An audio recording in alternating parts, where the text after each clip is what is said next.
So hello बच्चों, क्या हाल चाल। होप सभी ठीक हो गए। बच्चों, कल की इस वीडियो में हमने बात किया था कि आपको अपने यूपी स्कॉलरशिप के पोर्टल पर रजिस्ट्रेशन करना है। ठीक है, होपफुली आप सभी ने अपना अपना रजिस्ट्रेशन कर लिया होगा। अगर नहीं किए होगे तो एक बार मैं दोबारा से बता देता हूँ, इस वीडियो में बस ओवरव्यू दे देता हूँ ताकि आप सभी अपना रजिस्ट्रेशन कर लो।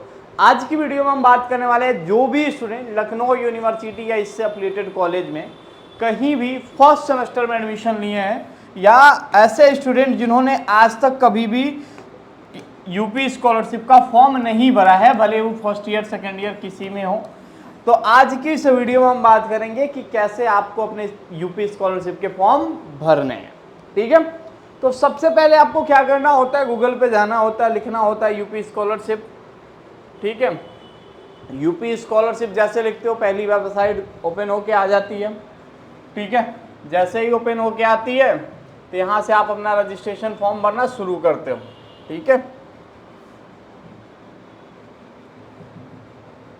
यहाँ पे लिखते हो यूपी स्कॉलरशिप, पहली वेबसाइट खुल के आ जाती है। खुलने के बाद स्टूडेंट कॉर्नर पे क्लिक करना होता है, रजिस्ट्रेशन कॉर्नर पे क्लिक करना होता है और तीसरे वाले ऑप्शन पे क्लिक करना होता है, post matric other than intermediate college option पे क्लिक करना होता है। फिर ये सारी डिटेल आपको भरनी होती है। ठीक है, आपको पता होगा आपके स्कॉलरशिप फॉर्म भरने की जो लास्ट डेट है वो 20 नवंबर है। ठीक है, 20 नवंबर तक आपको हर हाल में अपने कॉलेज में अपनी स्कॉलरशिप फॉर्म भरना होगा।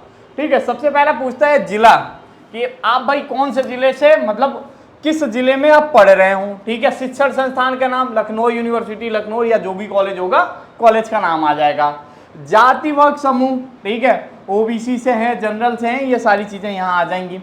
धर्म कौन सा है, ठीक है, छात्र का नाम क्या है, उनका मोबाइल नंबर जो आधार से लिंक हो, और हाई स्कूल कब पास किया था, हाई स्कूल का बोर्ड क्या था, और हाई स्कूल बोर्ड का क्रमांक। कई बार क्या होता है यहाँ पे जीएच होता है, या जो ABCD कैरेक्टर होते हैं वो 2 डिजिट के होते हैं, और यहाँ पे आपको रोल नंबर फिल करना होता है। उसके बाद से एक पासवर्ड बनानी होती है। पासवर्ड आप इस तरीके से बना सकते हो, यहाँ पे कुछ एग्जाम्पल दिए गए हैं, तो इस तरीके से आप पासवर्ड बना सकते हो, जैसे new@123 kumar@321 हैशटैग, इस तरीके से करके अपना पासवर्ड बना सकते हो। जैसे पासवर्ड बना लेते हो तो यहाँ पे आपके नंबर पे एक OTP जाता है। ठीक है, फिर आपको OTP क्या करना होता है, वेरीफाई करना होता है। जैसे आप OTP वेरीफाई करते हो तो कुछ इस तरीके से रजिस्ट्रेशन संख्या के साथ आपका क्या होता है, फॉर्म खुल के आ जाता है। फॉर्म आने के बाद से फिर आपको दोबारा से क्या करना है, यूपी स्कॉलरशिप की वेबसाइट पे चले जाना है। चले जाने के बाद से आपको क्या करना है, ठीक है, स्टूडेंट कॉर्नर पे क्लिक करना है। क्लिक करने के बाद से फ्रेश लॉगिन वाले ऑप्शन पे क्लिक करना, करने के बाद से तीसरे वाले ऑप्शन पे post matric other than inter student पे लॉगिन करना है। ठीक है, इस पे क्लिक कर लेना है। क्लिक करने के बाद से बच्चों आपको क्या करना होगा, कुछ इस प्रकार से आपका पूरा रजिस्ट्रेशन पोर्टल खुल के आ जाएगा। जैसे आ जाएगा, आवेदन का प्रकार फ्रेश से भाई पहली बार फॉर्म भर रहे हैं। ठीक है, post matric other than inter है। रजिस्ट्रेशन संख्या जो आपको वहां मिला था, जो स्लिप पे मिला था वो, ठीक है, मोबाइल नंबर जो आपने वेरीफाई किया था, उसके बाद से पासवर्ड जो आपने डाला था। ठीक है, इतना डालने के बाद से फिर आपको ये कैप्चर कोड भरना है। कैप्चर कोड भरने के बाद से सबमिट वाले बटन पे क्लिक कर देना है। जैसे सबमिट वाले बटन पे क्लिक करोगे कुछ इस तरीके से पोर्टल खुल के आ जाएगा। अगर आपका सब कुछ सही रहा तो कुछ इस तरीके से पोर्टल खुल के आ जाएगा। अब देखो इसमें टोटल आपको कितने स्टेप से गुजरने पड़ेंगे, तो टोटल आपके लगभग 10 स्टेप्स हैं, इन सभी से गुजरना पड़ेगा। वीडियो काफी लंबा होगा तो ध्यान से रहिएगा। मैं इस वीडियो में सभी चीजों को एक एक करके बताऊंगा, जैसा बताऊंगा अगर वैसे फॉर्म भर दिए तो गलती नहीं होगा, और स्कॉलरशिप तो आएगी आएगी 100%। स्कॉलरशिप आने से कोई रोक नहीं सकता। ठीक है, तो एक बार देखते हैं। रजिस्ट्रेशन का काम हमने पहले कर लिया बच्चों। ठीक है, जो रजिस्ट्रेशन का काम हमने पहले कर लिया, रजिस्ट्रेशन स्लिप प्रिंट करें। जैसे लॉगिन करोगे तो इन दोनों पे ग्रीन टिक लग के आ जाएगा। अब उसके बाद से तुरंत अगला स्टेप जो आपके सामने आ जाएगा वो डिजी लॉकर से सत्यापन करें। ठीक है, जैसे डिजी लॉकर से सत्यापन करें वाले ऑप्शन पे क्लिक करोगे बच्चों, क्लिक करने के बाद से कुछ इस तरीके से पोर्टल खुल के आ जाएगा, click here for DigiLocker verification. जैसे क्लिक करोगे, क्लिक करने के बाद से आएगा, उसके बाद से आपके इंस्टीट्यूशन फ्रेश रजिस्ट्रेशन नंबर दिया होगा, और यहाँ पे होपफुली आपका आधार नंबर या कुछ भी मांगेगा, ठीक है। और यहाँ पे ये वेरीफाई कर देना, जनरेट ओटीपी पे क्लिक करिएगा, ठीक है। जैसे जनरेट ओटीपी पे क्लिक करेंगे आपके नंबर पे, एक मोबाइल नंबर पे ओटीपी आ जाएगा, ठीक है, जो आधार से नंबर लिंक होगा। उसके बाद से सबमिट ओटीपी के ऑप्शन पे क्लिक करिएगा, कैप्चर कोड भर दीजिएगा। भरने के बाद से फिर आपको डायरेक्ट ये डिजी लॉकर के पोर्टल पे भेज देगा, कहेगा अगर आपने पहले से आईडी बनाई है तो कोई बात नहीं, आप लॉगिन कर लीजिए, और नहीं बनाए हैं तो आधार या यूजर नेम में डाल के लॉगिन कर लीजिए या साइन अप करके तुरंत आईडी बना लीजिए। तो वही बच्चे आईडी बना पाएंगे कि जिनका आधार मोबाइल नंबर से लिंक होगा, ठीक है। जैसे ही साइन इन करोगे तो कुछ इस तरीके से ऑप्शन खुल के आ जाएगा। मोबाइल नंबर डालोगे, अगर पहले से आपने आईडी बनाई होगी तो यहाँ पे दिखा देगा, ठीक है। जैसे मोबाइल नंबर डाले तो इस मोबाइल नंबर से कितने आधार लिंक है, तो जो आपका नाम हो इस पर क्लिक कर दीजिए। क्लिक करने के बाद 6 डिजिट सिक्योरिटी कोड बनाई जाती है जब डिजी लॉकर पे अकाउंट बनाया जाता है, तो ठीक है। जैसे 6 डिजिट सिक्योरिटी कोड बनाओगे, साइन इन करोगे, साइन इन करने के बाद से डिजी लॉकर में एक ओटीपी आपके नंबर पे जाएगा बच्चों, ठीक है। जैसे ओटीपी जाएगा फिर आपको सबमिट करना है। सबमिट करने के बाद से आपका लिखा बनाया एक फोटो आ जाएगा आपके सामने, ठीक है। आपका नाम होगा, जेंडर होगा, गार्जियन होगा, डेट ऑफ बर्थ होगा, डिस्ट्रिक्ट होगा, स्टेट होगा और एड्रेस होगा। ये सारे विवरण क्या करेगा, स्कॉलरशिप पोर्टल अपने पास उठा लेगा और यहाँ पे आपको क्लिक करना है वेरीफाई डिटेल पे, ठीक है। जैसे वेरीफाई डिटेल पे क्लिक किया आप, ये आपका डिजी लॉकर से मतलब सत्यापन हो गया, यहाँ पे ग्रीन टिक बन के आ जाएगा, ठीक है। अब अगला स्टेप आता है भैया कि डिजी लॉकर से ये 3 स्टेप में सत्यापन हमारा आईडी हो गया, छात्रवृत्ति हेतु आवेदन पत्र भरें। जैसे ही इस ऑप्शन पे क्लिक करोगे बच्चों, इस ऑप्शन पे क्लिक करने के बाद कुछ इस तरीके से ये पूरा पोर्टल ओपन होके आ जाएगा। आने के बाद से देखो अब यहाँ पे क्या दिखाएगा, आवेदन का प्रकार, मतलब अब यहाँ पे होगा नियमित और स्वतः प्रोषित। तो आप एक काम करिएगा, जितने लखनऊ यूनिवर्सिटी के स्टूडेंट होंगे उनके लिए बता रहा हूँ, अगर रेगुलर कोर्स होगा तो वहाँ पे रेगुलर नहीं लिख के आता है, फीस कम होती है। एसएफ कोर्स होता है तो वहाँ पे एसएफ लिख के आता है। अगर एसएफ होगा तो स्वतः प्रोषित, ठीक है, तो वो सेल्फ फाइनेंस कोर्स के नाम से जाना जाता है। उस समय क्या होता है, जैसे गवर्नमेंट कॉलेज कुछ रेगुलर सीटें होती हैं, कुछ सेल्फ फाइनेंस की सीटें होती है। तो स्वतः प्रोषित वाले में आपको क्या करना, अपना स्कॉलरशिप फॉर्म फिल करना है। बीबीए, एमबीए, बीसीए वाले बच्चों को, अगर बीकॉम ऑनर्स है तो उनको भी स्वतः प्रोषित में ही फिल करना है, रेगुलर में मत भरिएगा। अगर रेगुलर में भरेंगे, अगर यहाँ गड़बड़ कर दिया तो अगले 3 साल तक ये सही नहीं हो पाएगा, ठीक है। तो एक बार अपना अलॉटमेंट लेटर अपने पास रखिएगा और देखिएगा, अगर जरूरत पड़ी तो हमारी टीम को एक नंबर दे रहा हूं मैं, उस पर कन्फर्म कर लीजिएगा। और कॉलेज वाले अपने कॉलेज से कन्फर्म कर लेंगे कि भैया मेरा पाठ्यक्रम का प्रकार क्या है, मैं रेगुलर कोर्स में पढ़ता हूँ या एसएफ कोर्स की आप फीस लेते हो, ठीक है। तो एक बार अपने कॉलेज से बात करना ना, जितने कॉलेज वाले बच्चे हों, जितने नहीं है तो एक बार अपना अलॉटमेंट या कुछ भी भेज देंगे या बता देंगे कि मेरी इतनी फीस लगती है या कोर्स है, तो उसमें आप इस नंबर पे भेज दीजिएगा 8400122296। इस पे इस नंबर को नोट कर लीजिए और इस पे भेज दीजिएगा, ठीक है। वो देख के थोड़े टाइम में रिप्लाई कर देंगे, उसके बाद से आप अगला प्रोसीड करिएगा। उसके बाद से पाठ्यक्रम का नाम, कौन से कोर्स में पढ़ते हो, बीए में पढ़ते हो, एमए में पढ़ते हो या बीएससी में पढ़ते हो, ये सारी चीज़ें, कौन सा ब्रांच है, ब्रांच अपने आप खुल के आ जाएगा। उसके बाद से पाठ्यक्रम की अवधि, देखो भले ही एनईपी 4 साल का आपका कोर्स है लेकिन यहाँ पे 3 साल दिखाएगा, ठीक है, 1 साल 3 साल। तो यहाँ फर्स्ट ईयर में हो गए तो फर्स्ट वाला ऑप्शन पे क्लिक कर देना और ये नीचे 3 आ जाएगा। लेटरल एंट्री के आधार पर एडमिशन हुआ तो नहीं भैया, हमारा एडमिशन लेटरल एंट्री के आधार पे नहीं हुआ है। आवासीय और दीवा छात्र में जो बच्चे हॉस्टल में रहते हैं, ठीक है, हॉस्टल में मतलब कॉलेज के हॉस्टल में रहते हैं, वो आवासीय छात्र पे क्लिक करेंगे। जो बच्चे हॉस्टल में नहीं रहते हैं वो दीवा छात्र पे क्लिक करेंगे, ठीक है। जैसे क्लिक करेंगे, क्लिक करने के बाद से यहाँ पे आएगा विश्वविद्यालय बोर्ड एफिलिएट एजेंसी का नाम, ठीक है।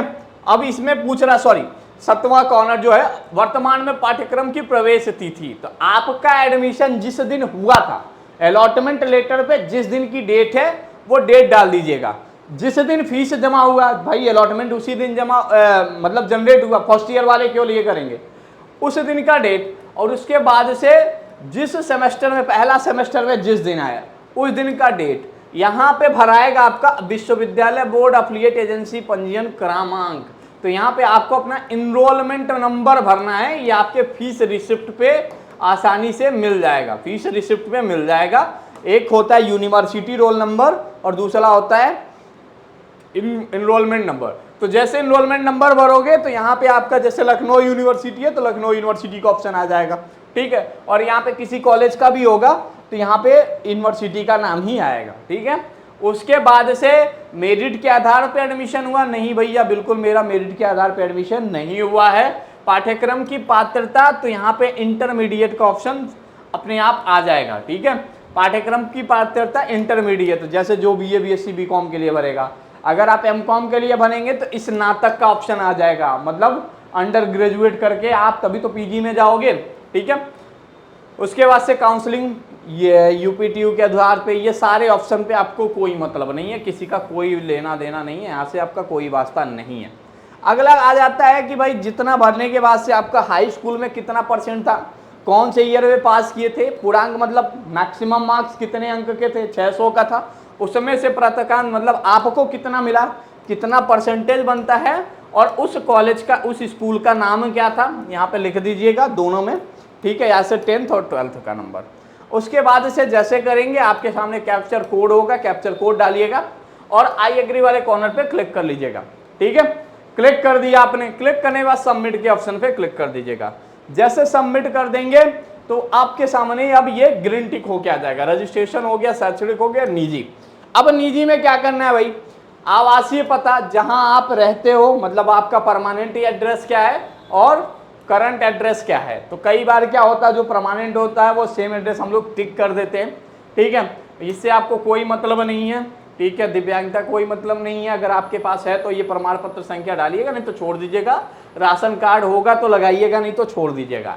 एक बात और है, स्कॉलरशिप वालों ने एक सर्वे भी डाल दिया बीच में कि क्या आपके माता पिता साक्षरता मतलब पढ़े लिखे हैं, ठीक है।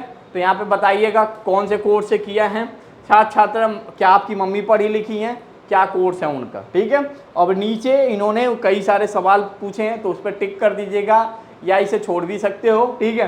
कुछ बच्चों में ये ऑप्शन देखने को मिलेगा, कुछ बच्चों में नहीं देखने को मिलेगा, तो इसके लिए आप परेशान न होना, इसका कोई मतलब नहीं है। फिर आई एक्सेप्ट के कॉर्नर पर क्लिक कर देना, मैं प्रमाणित करता हूँ, ठीक है। कैप्चर कोड भर देना, अपडेट के ऑप्शन पे क्लिक कर देना। जैसे आप क्लिक करोगे, क्लिक करने के बाद से आप देख रहे हो बैंक का डिटेल मांग ही नहीं रहा। अब कई सारे बच्चों के अकाउंट, मतलब जितने भी स्टूडेंट होंगे उनमें क्या होगा, बैंक डिटेल वहाँ मांगा जाएगा। कुछ बच्चे होंगे जिनके में बैंक डिटेल नहीं मांगा जाएगा, क्योंकि वो ऑलरेडी डिजी लॉकर से जब आप वेरीफाई कर रहे थे तभी वो उठा लिया, ठीक है। उसके बाद से बैंक अपने आप वेरीफाई होगा। शुल्क संबंधित ये इसमें गलती मत करना। इसमें क्या होता है, जैसे आप क्या करते हो, फर्स्ट सेमेस्टर की फीस जमा करते हो, लेकिन स्कॉलरशिप जो आती है वो साल में एक बार आती है। तो इस कॉलेज वाले कहते हैं कि भैया साल में जब एक बार आता है तो आप दोनों, पहला सेमेस्टर प्लस दूसरा सेमेस्टर, दोनों सेमेस्टर की फीस जोड़ लो तब यहाँ पे भरो। अब ये दोनों सेमेस्टर का फीस आपको कैसे क्लियर होगा, ठीक है, कौन बताएगा।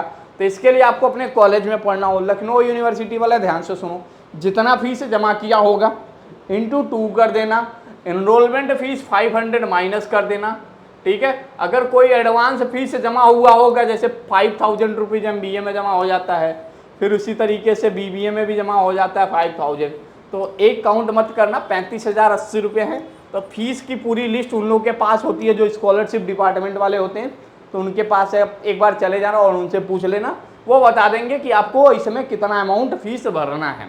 भरने के बाद से फिर कैप्चर कोड भरना, अपडेट कर देना। अपडेट पे क्लिक करोगे तो कुछ इस तरीके से आ जाएगा और यहाँ पे अपडेट हो जाएगा। फिर पूछे कि भाई गत वर्ष में परीक्षा फल क्या था, तो पास हो गए, ठीक है।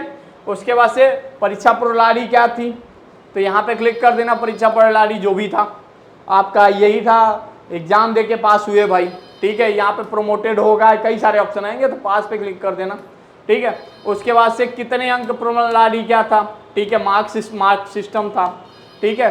प्रातकांत क्या था, कितने नंबर का, मतलब पूरा पेपर हुआ था, सॉरी पूर्णांक कितने नंबर का, प्रातकांत मतलब आपके पूर्णांक कितने नंबर के थे और उस समय से आपने कितना नंबर पाया, ठीक है, ये लिखना है, ठीक है। प्रतिशत अपने आप कैलकुलेट होके आ जाएगा, ठीक है। फिर उस शिक्षण संस्थान का नाम जहाँ से आपने 12th में पढ़ा हो या ग्रेजुएशन किया हो उसका नाम लिखिएगा। फिर आई एग्री वाले ऑप्शन पे क्लिक करके फिर आप अपडेट बटन दबा दीजिएगा।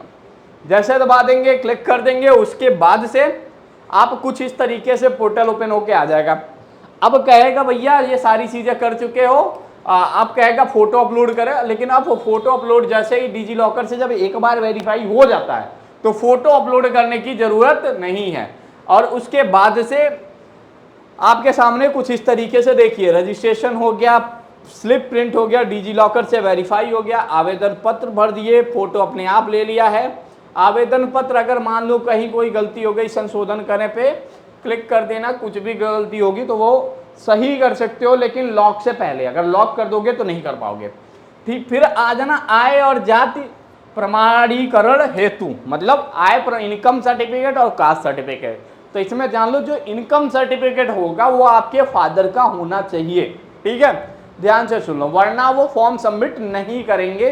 पिछले 2 सालों से ये चीज़ें चल रही है, जैसे एक स्टूडेंट होता है उसकी तो इनकम कुछ होगी नहीं, तो जो भी इनकम सर्टिफिकेट होना चाहिए वो आपके फादर की इनकम होनी चाहिए, ठीक है। जैसे आप आय जाति प्रमाणीकरण पे क्लिक करोगे तो यहाँ पे क्या होगा कि आपका पूरा डिटेल भर के आ जाएगा, पूछेगा आवेदन क्रमांक संख्या, जो आपके पापा के इनकम सर्टिफिकेट में आवेदन प्रमाण पत्र संख्या होगा, रजिस्ट्रेशन नंबर वो एंटर करिएगा, फिर प्रमाण पत्र क्रमांक, ये दोनों आपको मिल जाएंगे, एक साथ ही मिलते हैं, ठीक है।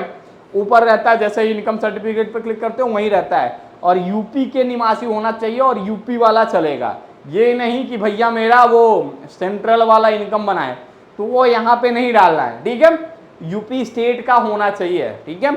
उसके बाद से कैप्चर कोड डालना है, फिर यहाँ पे सबमिट कर देना है। जैसे सबमिट कर दोगे, सबमिट करने के बाद से यहाँ पे वो डिटेल दिख जाएगी, ठीक है, डिस्ट्रिक्ट का कौन सा है, तहसील कौन सा, एप्लीकेशन नंबर है, कब इशू हुआ था और किसके नाम से इशू हुआ था, उनके पापा का क्या नाम है, फैमिली की कितनी इनकम है, वेरीफाई पे क्लिक कर देना। जैसे वेरीफाई पे क्लिक करोगे अपने आप वेरीफाई हो जाएगा, यहाँ पे लिख देगा कि डिस्ट्रिक्ट से वेरीफाई हो चुका है। फिर जनरल वालों को में ये ऑप्शन नहीं आएगा जाति प्रमाण पत्र भरने का, तो उनको परेशान होने की जरूरत नहीं है, ठीक है। तो और ओबीसी और एससी वाले स्टूडेंट में फिर से वही आएगा, उपजाति जो होता है वो आपके कास्ट सर्टिफिकेट में ऑलरेडी दिया होता है, फिर जो रजिस्ट्रेशन नंबर होगा वो, ठीक है, फिर यहाँ पे इंटर करना है, उसके बाद से कैप्चर कोड भरना है, फिर उसके बाद से सबमिट के ऑप्शन पे क्लिक करना है, अपने आप ये वेरीफाई हो जाएगा। वेरीफाई होने के बाद से अब आपसे कहेगा भैया कि अब अगला जो काम है वो आप अपना आधार वेरीफाई करिए यहाँ पे। तो कई बार क्या होता है, जब डिजी लॉकर से वेरीफाई हो जाता है तो यहाँ पे ओटीपी नहीं आता है, तो उस स्थिति में आपको परेशान नहीं होना। इसमें 3 चांस मिलते हैं वेरीफाई करने के, अगर 3 बार में सक्सेसफुल हुआ तो ठीक, वरना पूरा फॉर्म आपको दोबारा से फिल करना होता है, ठीक है। तो ध्यान से सुन लो आप।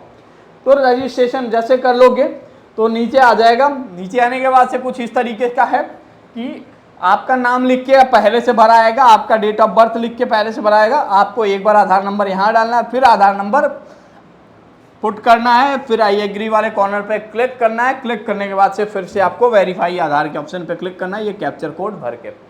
जैसे ही आप भर के वेरीफाई करोगे, वेरीफाई करने के बाद से आपका आधार सक्सेसफुल हो जाएगा। सक्सेसफुल होने के बाद से अब एक डिटेल और है, यहाँ पर आएगा सीबीएसई बोर्ड रोल नंबर प्रमाणीकरण हेतु, ठीक है। जैसे सीबीएसई बोर्ड रोल नंबर प्रमाणीकरण, जो बच्चे सीबीएसई से पढ़ रहे होंगे उनके लिए इन्होंने एक अलग से कॉर्नर बना दिया इस बार, ठीक है। जैसे आप इस पे क्लिक करोगे तो रोल नंबर मांगेगा, डेट पूछेगा कि कब से किस ईयर के हो आप, तुरंत वेरीफाई वाले बटन पे क्लिक करोगे, वेरीफाई हो जाएगा। पहले इसकी बहुत सारी समस्याएं रहती थी, लेकिन अब इन्होंने पोर्टल को थोड़ा सा आसान बना दिया, लेकिन हेक्टिक बना दिया है, चीज़ों को एक पोर्टल से दूसरे पोर्टल से इंटरलिंक करके बनाया है, ठीक है। तो ये प्रमाणीकरण है, तो डाल देना सीबीएसई बोर्ड का रोल नंबर, वेरीफाई कर देना। वेरीफाई करने के बाद जैसे वेरीफाई हो जाएगा उसके बाद से आपका आएगा एक ऑप्शन एनपीसीआई सत्यापन हेतु, ठीक है। एनपीसीआई सत्यापन हेतु कई जब डिजी लॉकर से यहाँ से वेरीफाई हो सकता है, ठीक है, तो होपफुली कई बच्चों में ये टिक हो गया है, कई बच्चों को टिक ना हो, तो ये क्या है कि आपको वेरीफाई करना है। अब देखो ये एनपीसीआई कैसे चेक कर सकते हो कि आपका एनपीसीआई सर्वर लिंक है या नहीं, तो इसके लिए आपको गूगल पे जाना है और यहाँ पे लिखना है एनपीसीआई, ठीक है। जैसे एनपीसीआई लिखोगे, एनपीसीआई लिखने के बाद से यहाँ पे national payment corporation of India लिख के आ जाएगा। लिख के आने के बाद से आपके सामने कंज्यूमर वाला ऑप्शन पे क्लिक करिएगा। कंज्यूमर वाले ऑप्शन पे क्लिक करिएगा तो यहाँ पे बेस भारत आधार सीडिंग इनेबल, इस वाले ऑप्शन पे क्लिक करिएगा। क्लिक करने के बाद से आपसे कहेगा कि भैया एक काम करिए, आप हमको अपना आधार नंबर बताइए और किस बैंक में आपका अकाउंट है, ठीक है, और अकाउंट नंबर कंफर्म करिए, ठीक है। तो इस पर जैसे ही कंफर्म करोगे आप, सीडिंग है, डी सीडिंग है, ठीक है, फ्रेश है, तो इस पर जैसे ही कंफर्म करोगे, अगर सीडिंग नहीं होगा तो सीडिंग के लिए रिक्वेस्ट कर दीजिएगा, यहीं से करने के बाद प्रोसीड कर दीजिएगा। जैसे प्रोसीड कर देंगे तो आपके सामने कुछ इस तरीके का 2 ऑप्शन लिख के आ जाएगा, ठीक है। अगर आपका नंबर एक्टिव होगा पहले से तो यहाँ एक्टिव लिख के आ जाएगा, और एक्टिव लिख के आने का मतलब आपका पहले से आधार सीड हो चुका है, मतलब आपका आधार आपके बैंक से लिंक है, ये दिखा देगा, ठीक है। उसके बाद से अगर नहीं होगा तो कुछ इस तरीके से दिखा देगा, ठीक है। अगर इस तरीके से दिखाएगा तो आपको अपने आधार क्या करना होगा, वहां से सीडिंग के लिए प्रोसेस करना होगा, या तो आपको अपने बैंक जाके इसे इनेबल कराना होगा, कह देना कि उनसे डीबीटी जो प्रोसेस होता है उसे कंप्लीट कर दीजिए या आधार से लिंक कर दीजिए। मतलब इसके कई सारे टर्म एंड वर्ड है, कहना कि बस हम मेरे अकाउंट से मेरा आधार लिंक कर दीजिए ताकि मैं एनपीसीआई सर्वर से वेरीफाई हो जाए मेरा अकाउंट, ठीक है। तो इस तरीके से आप बैंक वालों को बता देना, वैसे एक्टिव हो जाएगा। एक्टिव हो गया तो ठीक, नहीं तो फिर उसके बाद से दिक्कत, फिर उसके बाद से जैसे पूरा क्लिक हो जाएगा तो भाई आपका पूरा फॉर्म यहाँ फिल हो चुका है। फिल होने के बाद से इस तरीके का कुछ प्रिंट आउट आएगा। तो पहले लॉक नहीं करिएगा, एक बार अपने कॉलेज वॉलेज में चेक करा लीजिएगा, आप दिखा लीजिए, एक बार प्रिंट कर लीजिएगा, प्रिंट करके लाके दिखा दीजिएगा। अगर कोई गलती होता है तो बताएंगे, तो उसके बाद से जो भी गलती होगा तो सुधार कर लीजिएगा। बेसिकली हमने जो बताया इसमें कोई गलती होने की चांसेस नहीं है 90%। बाकी कोई कन्फ्यूजन होता है तो दिए गए नंबर जो पहले बताया उस पर कॉल जरूर कर लीजिएगा। होपफुली जितने भी फ्रेश स्टूडेंट होंगे, जिन्होंने जो भी फर्स्ट सेमेस्टर में या पहली बार स्कॉलरशिप भर रहे होंगे, उनके लिए ये वीडियो काफ़ी ज़्यादा हेल्पफुल होगा, ठीक है। अगर आपको बच्चों मैं बता दूं, जिस तरीके से आपको मैंने इस पूरे प्रोसेस को समझाया, इस तरीके से ही सेमेस्टर एग्जाम की अगर आपको एकदम अच्छे से तैयारी करनी है तो आप एक काम कर सकते हो, गूगल प्ले स्टोर से LU अपडेट मोबाइल ऐप जरूर इंस्टॉल कर लीजिएगा, ठीक है। जैसे ही LU update mobile app install करोगे बच्चों, वहां पे आपके BA, BSc, BCom, BBA, ठीक है, MCom, BA LLB, ठीक है, LLB 3 ईयर और MBA फर्स्ट सेमेस्टर की सभी तैयारी यहाँ पे कराई जाती हैं। BA को छोड़ के बाकी सभी कोर्सेस में आपको topic wise detail video classes मिलेंगे, नोट्स मिलेंगे, PYQ मिलेंगे, ये सारी चीज़ें यहाँ पे मिलने वाली हैं। तो होप बच्चों आप जरूर बैच इनरोल करना, वहाँ पे आपको कोई भी डाउट होता है तो मेंटर भी मिल जाएंगे, कोई भी समस्या होगी तो तुरंत उसका रिजोल्यूशन दिया जाएगा। अन्य कोई भी असुविधा होती है, किसी बात की कोई परेशानी होती है स्कॉलरशिप संबंध में, तो स्कॉलरशिप के लिए अगर कोई डाउट हो तो आप इस नंबर पे फॉरवर्ड कर देना 8400122296 पे, आप हमें बताना। अगर आपको कोर्स से संबंधित कोई डाउट हो, ठीक है, कोर्स को लेके 9044410540 पे कॉल कर लेना या व्हाट्सएप कर लेना, ठीक है। तो ये कोर्स से संबंधित डाउट होंगे जो आपको इस नंबर पे भेजना, और स्कॉलरशिप संबंधित जो डाउट होंगे बच्चों वो इस नंबर पे आप फॉरवर्ड करना। दोनों पे आप व्हाट्सएप कर सकते हो कभी भी, ठीक है। होपफुली हमारी टीम आपको जरूर रिप्लाई करेगी। इस नंबर पे 10 से 8 बजे कॉल भी कर सकते हो, अपने डाउट पूछ भी सकते हो। तो थैंक यू सो मच बच्चों for watching this video. Hope ये वीडियो आपके बहुत काम आएगा। अगर चैनल पहली बार देख रहे होगे तो प्लीज़ सब्सक्राइब कर लेना। Thank you so much.